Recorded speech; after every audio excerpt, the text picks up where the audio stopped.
Hello everyone, I'm Mark. I like to call this the modern age, and today I'm going to be talking about the Adani coal mine. Cool. Alright, so this video popped up on my Facebook feed the other day, and they got to talking about it, and I realized I didn't really know that much about the issue. For me, it was always just I'm a pro-environment guy, so I'm like, well, of course you want to stop the Adani coal mine. And then I was wondering, why did a Labour government approve this if it's really anti-environment? So I did some looking into it, and it's not as clear-cut as I was thinking. It's actually a pretty complex issue. So some people are, like the Liberal Party politicians, are really on the side of, this is a slam-dunk deal. We get this deal to happen, we create jobs, boost to our economy, fantastic, awesome. If you're a greenie, you're probably like, what the hell? Investing in a coal mine? What the F? What's up with that? Why would we do that? So, I did a little reading into it. I've been watching some of the arguments. And I guess I'm going to start with a couple of YouTube videos. I'm going to post all this stuff down below. So, Adam Bant asking about climate change and its effect on national security, speaking directly to Malcolm Turnbull. Climate change as a matter of national security is actually a pretty big deal, I think. It's something we should all be thinking about, and especially in this time of refugees and asylum seekers.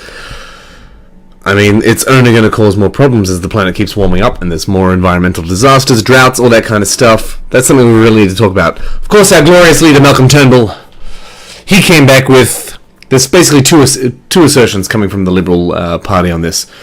And the assertion is that this is actually good for the environment, good for climate change. How, you might wonder? So his arguments are twofold. One, even if we didn't, they basically put us in this alternate scenario. So let's say we don't start the Adani coal mine. Two things here. One, let's say we don't do it because we don't want climate change, because we don't want the reef to be affected. Well, one, if Australia drops its carbon emissions, it's actually going to have zero net effect on climate change because the rest of the world isn't dropping their carbon emissions. First of all, this is the biggest fucking cop-out in the entire world. I don't know about you, but I honestly think that Australia should be leading the world in a lot of social and environmental issues. And this basically sets up this giant prisoner's dilemma, this game theory dilemma here, where every politician in every country can basically say, oh, if we just do it, then it's not going to have any effect. So why would we affect our businesses and economy?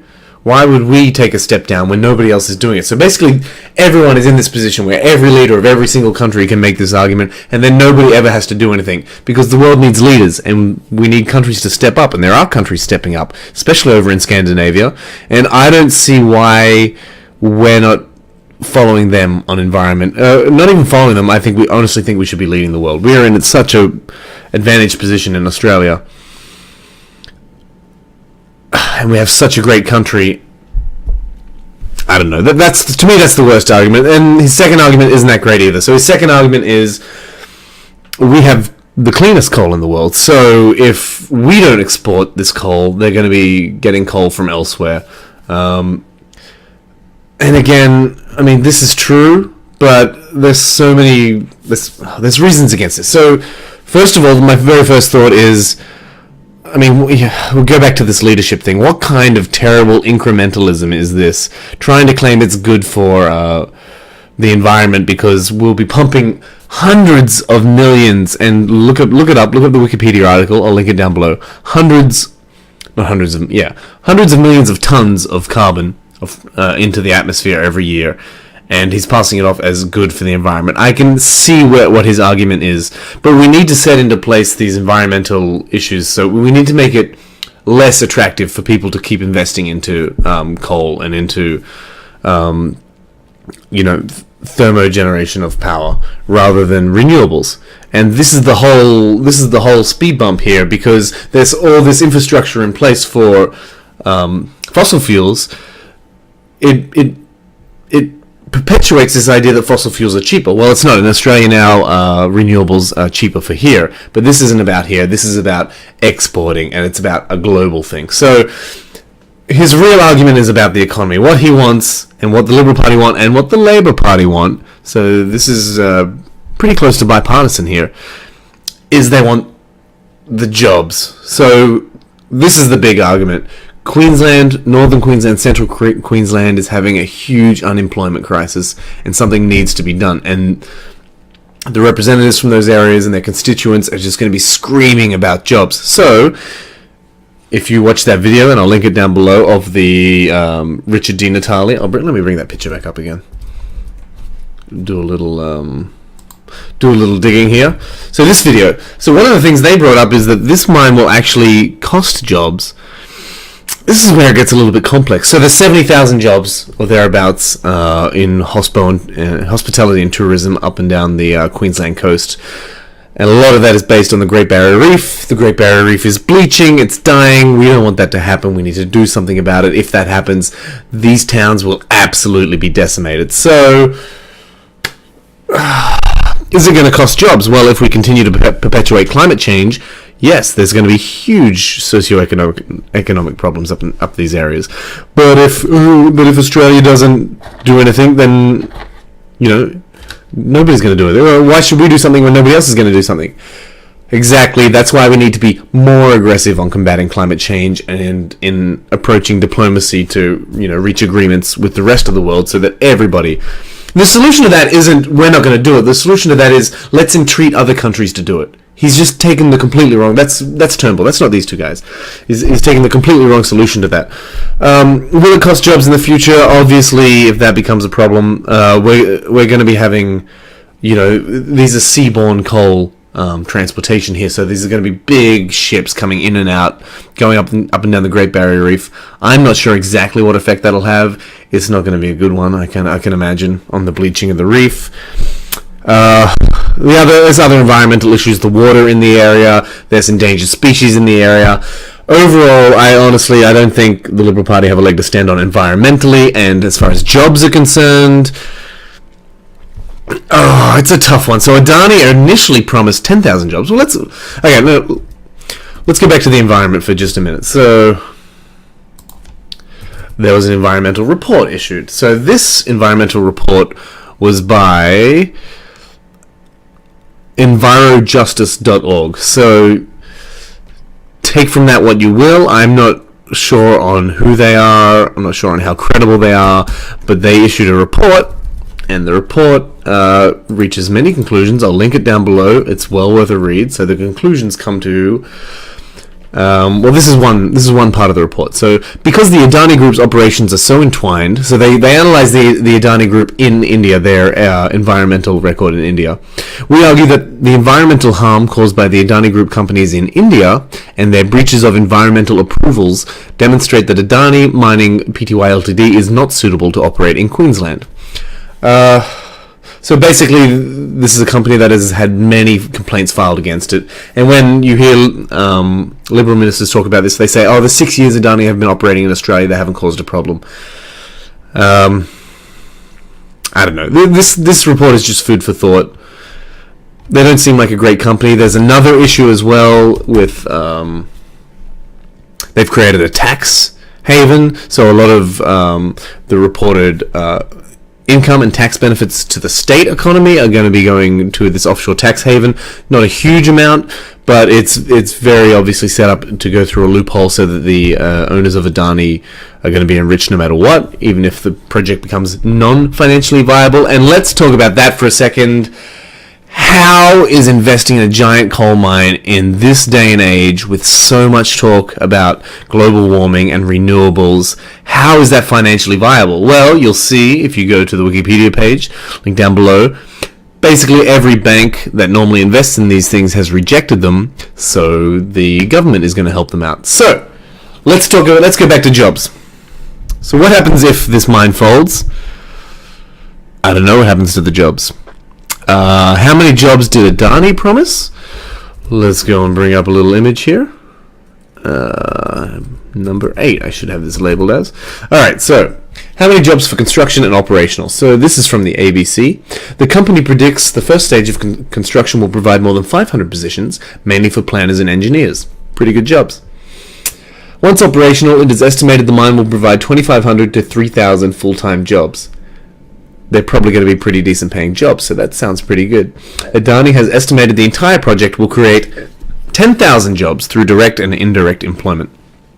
However, in 2015, Adani consultant Dr. Jerome Farah told the Land Court in Brisbane the mine would actually create fewer jobs, a net figure of 1,464. Ouch! An Adani spokesman said Dr. Farah's job figures do not match its claims because he did not include the construction and operation of rail and port infrastructure. Now, do I have one final image? No, I do not, so I'm going to have to add that now.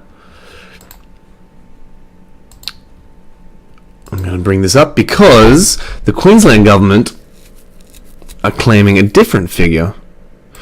No, I don't have that figure available. So I'm just going to read it to you because I have it right here. So the Queensland government, and I will link this page down below, they claim the mine will create up to 1,075 jobs during construction and up to 3,800 operational. So already we have three different figures. We have 10,000, we have 4,800, and we have 1,400. So this 4,800, this might just be initial jobs. The Queensland government website also lists up to 1,400 jobs for construction of a railway line to transport to the terminal, and up to 120 operational. So that's about 6,000 jobs. So the argument here that you'll see on screen is that this is by the expert. It's going to create 1,400 jobs. The rebuttal from Adani is that that doesn't include jobs for the railway line. Well, jobs for the railway line account for approximately 1/3 of the amount of jobs as for the actual mine. So even if we inflate Dr. Farah's figure by 1/3, we'll take that up to 2,000 jobs total.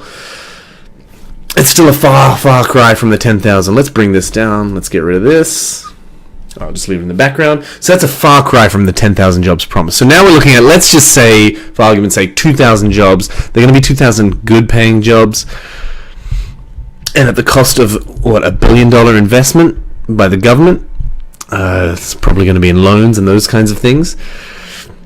And the risk of losing tens of thousands of jobs on the environment for the cost of getting some tax revenue. I believe the figure is, I didn't actually look it up, but I've seen it before. Originally, Adani claimed something like $20 billion. I'll find the link and put it down below. But however, the actual figure will be something like $5 billion in revenue. I mean, why can't they just invest that $1 billion into infrastructure, into renewables? Why can't they invest that $1 billion into infrastructure for, I don't know, schools, internet, high-speed rail, things that will actually create a long-lasting economy, a long-lasting economic boost, rather than this really iffy... I mean, what happens to the mine if it doesn't take off? What happens if there's a change in policy in Australia? What happens if with new information and new alarms about climate change, it just doesn't happen? And what's going to happen to all these jobs? What's going to happen to the industry? What's going to happen to this $1 billion? I mean, I just can't back it. I can't support it. I think we should not be investing into new coals, into fossil fuels. We should be investing into renewables. So, I mean, the Liberal Party keeps talking about jobs. We need to invest in jobs. Well, how about we invest in jobs? Get some internet out to those rural communities so businesses can really thrive. Get some railways out there. Create infrastructure, create jobs through infrastructure. Why can't we do that and create good paying jobs that way and promote these communities that way so that they're longer lasting and more thriving, and really push the tourism aspect? Don't risk the Great Barrier Reef. I don't know. It's a tough issue, but I think I just have to come down on the green side here. I mean, if anyone else watching this has any other information or any arguments, post them down below. I will read them. I would love to hear about them. I just can't see any way I can side with the Liberals on this. I think their arguments are flimsy. I think they're short-sighted. And I think that's something that I would pretty commonly accuse the Liberal Party and the Coalition of. And that's not to say that Labor are perfect and the Greens are certainly not perfect. But especially on this issue, I just can't side with them. I mean, we want that. We do want that boost to our economy, and it'd be so good to give 2,000 really good, high-paying jobs, and what that's going to do for the economy. Pump that money, because these people are going to, they spend this money. They invest it into property, into houses, into goods, services. But I think we can just get those jobs another way, and I don't know. If you have any thoughts, post it down below. I would love to hear about it. Hit subscribe. I'm going to be making videos like this every week. I'd love to get a dialogue happening. I have a Twitter. Feel free to tweet at me. Follow, let me know. And otherwise, keep an open mind about these things. Thank you very much.